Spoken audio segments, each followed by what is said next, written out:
Berikut adalah sejarah berdirinya Pondok Pesantren Bustanul Khoir, Kedung Jajang, Lumajang, Jawa Timur.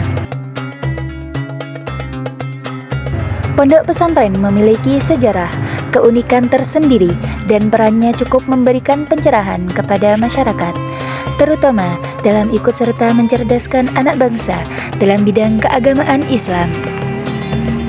Maka adanya pondok pesantren memberikan kontribusi yang khas dan unik. Salah satunya adalah berdirinya Pondok Pesantren Bustanul Khoir, tepatnya di Dusun Tugulasi, Desa Pandansari, Kecamatan Kedung Jajang, Kabupaten Lumajang, Provinsi Jawa Timur, di bawah asuhan Gus Rudi Hartono atau lebih akrab disapa dengan Pak Rudi. Para pemirsa yang terhormat, melalui penulisan sejarah Pondok Pesantren Bustanul Khoir, Lumajang, Jawa Timur yang ditulis oleh Syaifullah, penulis buku dari Randu Tata Paiton Probolinggo, bahwa berdirinya Pondok Pesantren Bustanul Khoir di bawah asuhan Gus Rudi dapat diketahui. Pada awal tahun 2009, Gus Rudi mendapatkan kepercayaan dari beberapa tetangga sekitar. Beliau diminta mengajari anak-anak dalam kegiatan mengaji Al-Quran. Pada awalnya, Gus Rudi belum menyanggupi atau belum berani menerima permintaan tersebut. Belum menerimanya Gus Rudi atas permintaan dari sebagian masyarakat karena terdapat beberapa pertimbangan. Di antaranya, pada saat itu tidak memiliki tempat belajar santri yang memadai. Bahkan musola kecil pun belum ada. Dan pertimbangan kedua, Gus Rudi belum menyanggupi permintaan dari sebagian masyarakat itu karena suatu pertimbangan bahwa mendapatkan kepercayaan dari masyarakat adalah amanah dan tanggung jawabnya, bukan sebatas kepada masyarakat, tapi juga kepada Allah Subhanahu wa Ta'ala kelak di akhirat.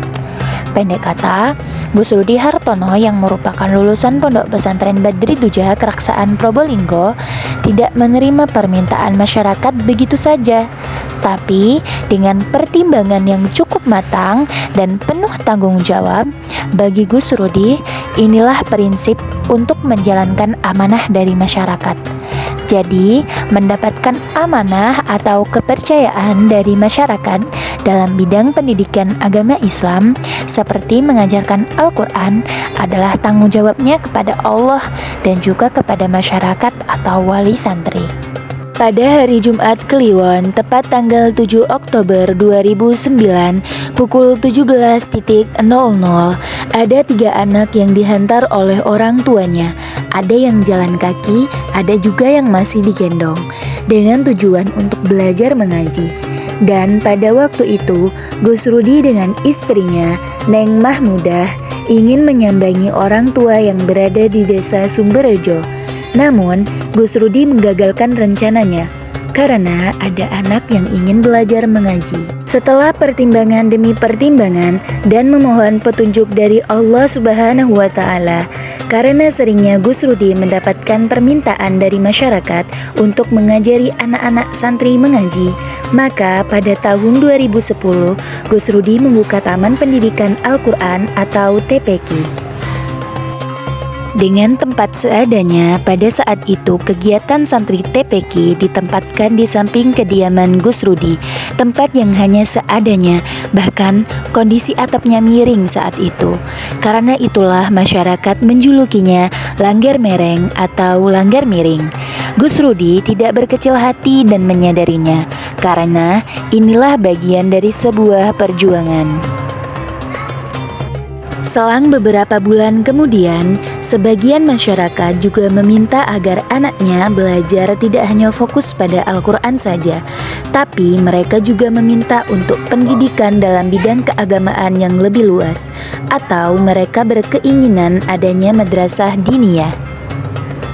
Dari sejumlah permintaan, usulan, dan harapan masyarakat sekitar seraya memohon petunjuk dari Allah Subhanahu wa Ta'ala, maka dengan penuh tanggung jawab menerima kepercayaan masyarakat, Gus Rudi bersama-sama dengan masyarakat mengadakan musyawarah atau rapat pembangunan musola dengan mengundang kepala desa, kepala dusun, dan tokoh-tokoh masyarakat. Dan pada hari Rabu Legi pada tanggal 22 April 2015 memulai pembangunan Musola Bustanul Khair.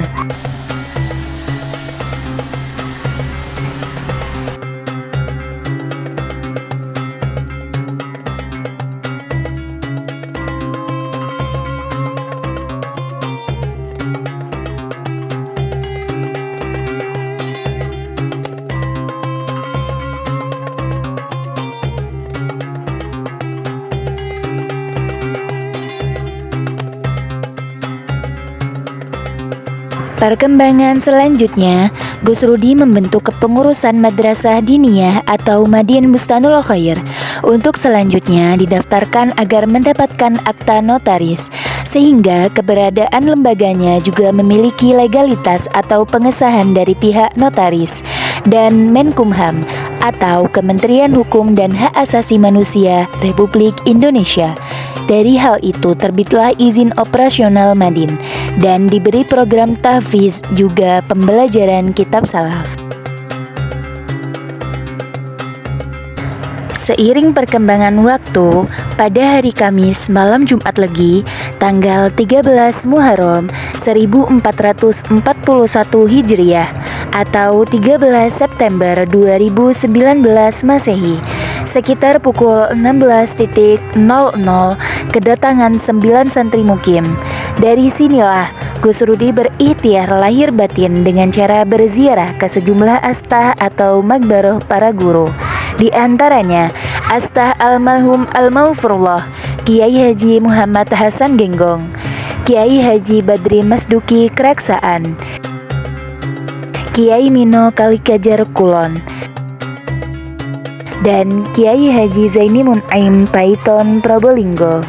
Untuk mematangkan keyakinannya dalam menerima santri, Gus Rudi juga tak lupa cabis atau bersilaturahmi kepada para guru atau kiai.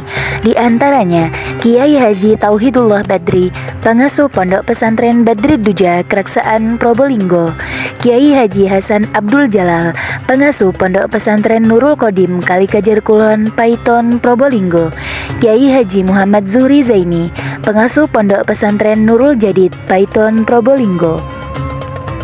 Pada tanggal 13 Oktober 2019, Yayasan Bustanul Khair sekaligus menjadi pondok pesantren di bawah asuhan Gus Rudi mulai menerima santri mukim karena sudah ada restu dari orang tua dan guru-gurunya.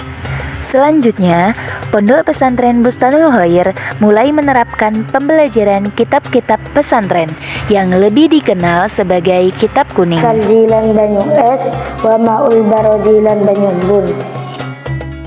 Cukup. Ini kita menerangkan tentang air suci, macam-macam air. Coba ada berapa macam-macam air Zakia? 7. Coba sebutkan. Perkembangan selanjutnya, pada tahun 2023, Yayasan Pondok Pesantren Bustanul Khair Lumajang mendirikan Madrasah Tsanawiyah atau MTS Bustanul Khair, sehingga para santri di pondok ini juga memiliki ijazah formal di bawah Kementerian Agama atau Kemenak. Demikian sekilas berdirinya Pondok Pesantren Bustanul Khair, Lumajang, Jawa Timur. Semoga pesantren ini terus berkembang dan memberikan manfaat kepada masyarakat, seraya memohon doa kepada Sang Maha Kuasa. Amin, amin, ya robbal alamin. Lumajang, 15 Desember 2024.